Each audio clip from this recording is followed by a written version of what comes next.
started the quarterback, Justin Herbert, after a week off. He's back in our lives now. Yeah, absolutely. I hope it's not a situation where you walk away from a hot streak and it never materializes once again. But this was one of the best quarterbacks in fantasy before he took a bye. He was the QB8, averaging close to 22 fantasy points per game. And as a matter of fact, he scored at least 22 in 3 out of his last 4. He's got a great matchup this week against the Jacksonville Jaguars, my friends down in Duval County. They've allowed 24 fantasy points on average to quarterbacks in 3 of their last 5 games. So we're going with Herbert. And we're also going to start Matthew Stafford. And I understand that anytime Matthew Stafford has a plus matchup, it always comes off like a television show that your friends recommend on Netflix. Like, hey, you got to watch this show. And they build it up so much and it never materializes. But there's no way that I can bench him against the Atlanta Falcons, who have allowed the most fantasy points per game this season to quarterbacks, close to 30 points per game. They've allowed every quarterback this season to score over 20 fantasy points. Although I should say 5 of 6 games. The one game that they didn't allow a quarterback to go over 20 was when they played the Bears, and Foles and Trubisky combined for 28 fantasy points. So Matthew Stafford, if you've been holding on to him or whatever it is, make sure you're starting him. Did you know that growing up, Matthew Stafford played baseball with Clayton Kershaw? I'm the first person to ever report this fact. Why don't people talk about that more? No one ever talks about this sort of thing. So I'm glad I can educate the people on that. Running backs, who are you looking at starting this week?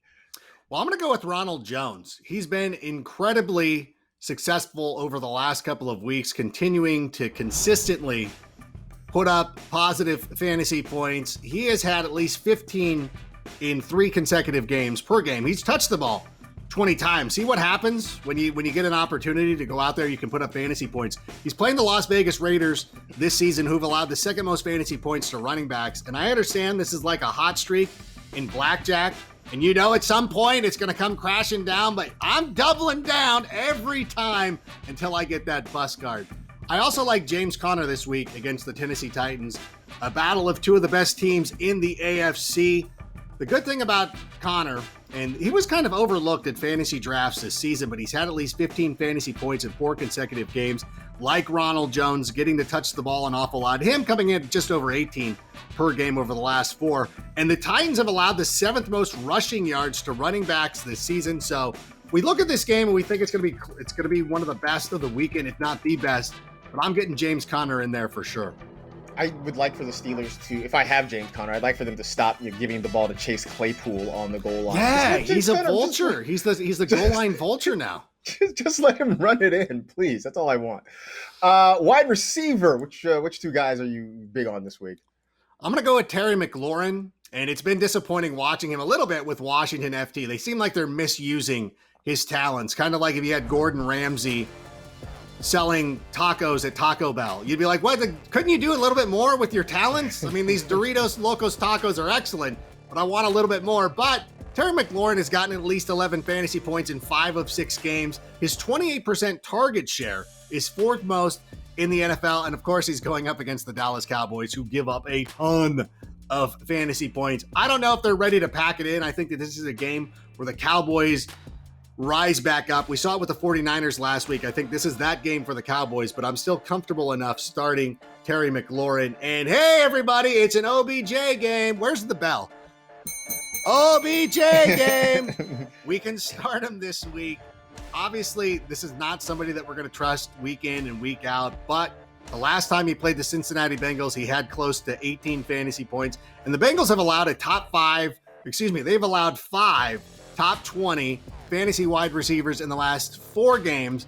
So I look at this one as being a shootout, a lot of points being scored, and a lot of opportunity to get Odell Beckham Jr. in your lineup.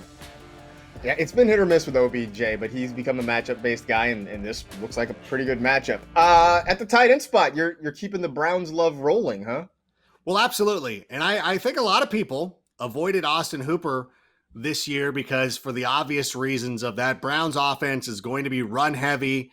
You had 2 stud running backs to start the year. You had OBJ, Jarvis Landry. So, Austin Hooper was probably not going to have the success that he had with the Atlanta Falcons, but he's been pretty consistent over the last couple of weeks. He's had at least 10 fantasy points in 3 consecutive games. The Bengals have allowed the 7th most fantasy points to tight ends this season. So I think that Austin Hooper, this is one, if you haven't been starting him over the last couple of weeks, you got to start working him back into your lineup. And I want to go with a danger zone type player. I'm going to do a little bit of a throwback. And listen, go check the rankings, but let me just talk a little bit about Ian Thomas, who is the tight end 60 this season. So it hasn't been going well.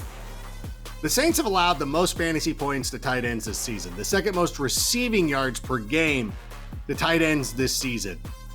I know it's an awful risk to go with Ian Thomas, and I'm not saying that you bench Hunter Henry or doing something ridiculous. But if you're looking for a tight end, and there's a lot of you missed out on Dallas Goedert or anything crazy like that, if you really need a deep sleeper at the tight end position, I know this is a secure start segment, so Visa, I apologize. But I still, listen, when it comes to finding these kind of tight ends, James Coe and I were the absolute best.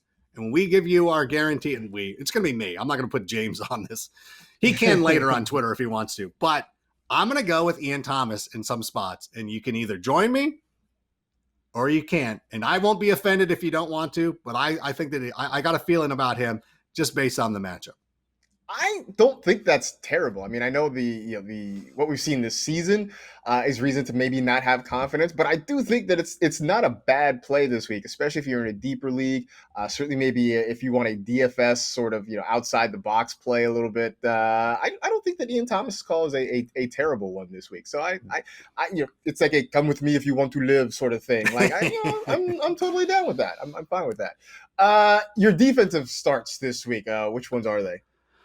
Well, I'm going to go with the Los Angeles Chargers, and it hurts my heart. You guys know that I support my friends down in Duval County. I watch AEW every week. I retweet Orange Cassidy all the time. Listen, but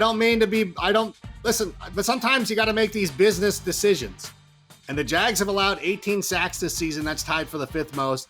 They're turning the ball over an awful lot. And I love Gardner Minshew, but I think that they're needs to be a full-on rebuild in Jacksonville. And I think that they're just good enough to get themselves out of the Trevor Lawrence situation, which is fine.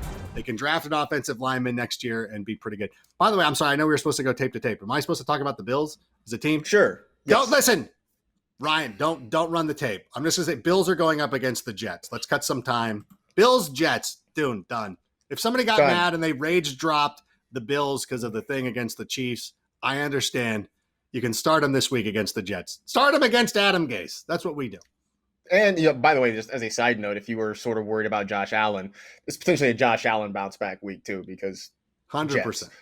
There you go. That was Secure Starts presented by Visa. So we've done the starts. Now we got to do the sits. The quarterback. Who should we avert our gaze from this week? Well, I'm going to start off with Jared Goff. For obvious reasons, he's going up against the Chicago Bears, who have been the toughest defense in the NFL this season. We saw last week, Teddy Bridgewater was pretty much doing whatever he wanted on the football field, and the Bears knocked him off of his game. You know what? And, you look at Goff, I will say this. I know that the statistics say he's had less than 15 fantasy points in 2 out of his last 3. Cooper Kupp dropped 2 touchdowns last week, one that led to a pick 6. Goff has been playing pretty well, but I just don't think that you can start him with this matchup. And I'm also worried about Drew Brees this week. He is currently the QB 20. He's had fewer than 16 fantasy points in 3 of 5 games. And the games that he's done well in, and I think about that Packers game, he was dumping the ball off to Alvin Kamara, who was doing all the dirty work. And he was just the benefactor of that. Or the beneficiary? No, the benefactor. Beneficiary? No, benefactor. Whatever. Somebody, grammar nerd, let me know. Carolina, though, has allowed the 4th fewest fantasy points to quarterbacks this season and the 4th fewest passing yards per game. They were pretty good against Nick Foles last week. So I'm going to sit Drew Brees. I think there's better options than Drew Brees. Don't go with the brand name all the time. Yeah, I think that's a good point. I mean, this has not been a just set it forget it year for Drew Brees. Running backs, the Bengals RB1 seems at the top of your list there, huh? Yeah, he's had one good game this season, and everybody was like, I told you this guy's like, no, listen, we've seen enough of this. Like, And he wasn't good earlier this year. He's played the Browns already. This is weird that this Browns-Bengals series is going to be over by week 7. But he had 46 rushing yards against them in week 2. And now this is like the sequel to a terrible movie we never asked for. Like, did you know there was a second Deuce Bigalow? European. Like, why did you make that second movie? Why am I going to start this player again? Why is he still on your roster? Why do you still think he's going to come through for you ever? But whatever. You have him. Listen, I don't have him on any of my teams, so it doesn't matter. Anyways, I did want to talk about Jerick McKinnon as well. We talked about JaMychal Hasty earlier in the show. I still think that would be the player that I would want to go with out of this 49ers backfield. And of course, this ends up meaning that Jerick McKinnon goes for 20 fantasy points. But I look at this matchup against the Patriots, and the names change for that defense each and every year, but they still just stop running backs. They've allowed the 5th fewest fantasy points to running backs this season. Speaking of sequels, they're still making Trimmers sequels, like Michael Gross. Stop it. I guess. Good for him. I guess the Family Ties checks aren't rolling in quite as much, so he's still making Trimmers sequels. So, that's a thing. With Reba?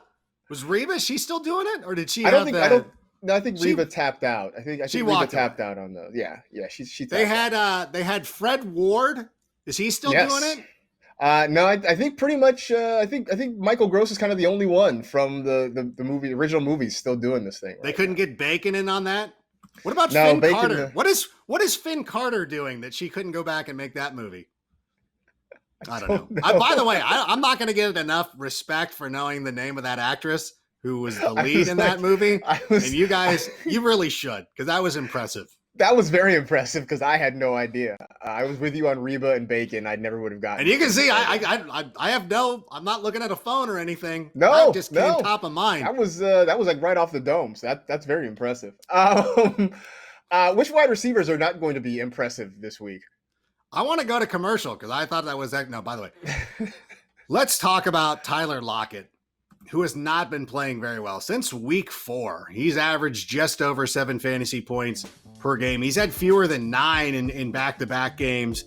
Arizona has been pretty good against opposing wide receivers this season. And I think what we're really seeing is the ascension of DK Metcalf. Like if this was a tag team, we would be at the point of DK Metcalf's career where he would super kick Tyler Lockett and throw him through the barbershop window as he's ready to become a fantasy superstar. And somebody who I thought was going to be a fantasy superstar was DJ Moore.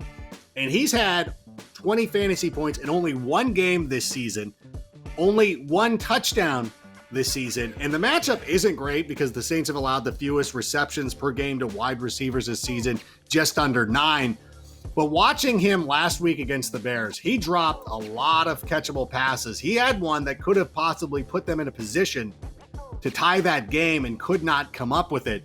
So I just wasn't, that's it right there. That's a tough catch, but that's a catch an NFL receiver should be making. So until I see more out of him, pun not intended, but now in retrospect, pun intended, I can't start him. It has been a frustrating year for DJ Moore. Robbie Anderson has pretty much come in and replaced him essentially in that offense. Didn't really see that one coming. Tight ends, who are you not big on this week? Hayden Hurst. I know a lot of people were really excited about him coming into the season, hoping that he could kind of replicate what Austin Hooper had done with that team, but it just hasn't happened. He's had less than 5 targets in 4 consecutive games.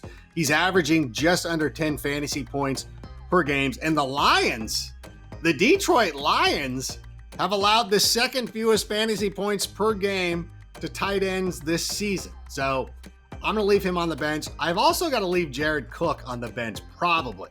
Like, he also has scored less than 10 fantasy points in 2 out of his last 3 games. His average on the course of the season is less than 10 per game. And the Carolina Panthers have allowed the 5th fewest receiving yards per game to tight ends. I know Sunday, they gave up a touchdown to KMET, the mighty Met, but they've been pretty tough on tight ends this season. Did you just refer to Cole Kmet as a radio station? Dude, KMET. Yeah, that was a big station out here in Southern California. I'm an LA radio junkie. So when it's the mighty Met, when he was playing at Notre Dame, that's all I could talk about. My friends who are Chicago guys watching Notre Dame games be like, dude, KMET. His number should be 94 because it was 94.7. There'll be some there'll be some boomer out here who will be like, hey, I remember that station, bro. Used to listen because my sisters, who are much older than me, used to love that station. And I would listen to whatever heavy rock bands like Kiss and bands like that.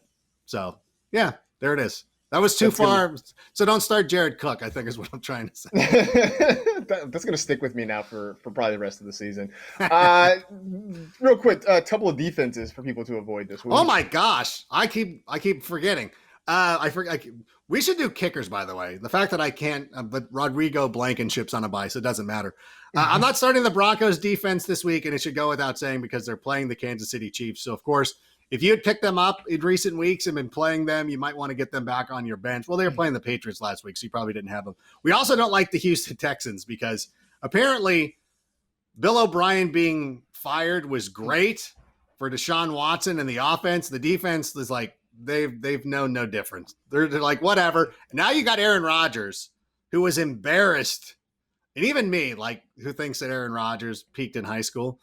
He's going to go out there and put 40 points up on the Texans. So don't even think about it.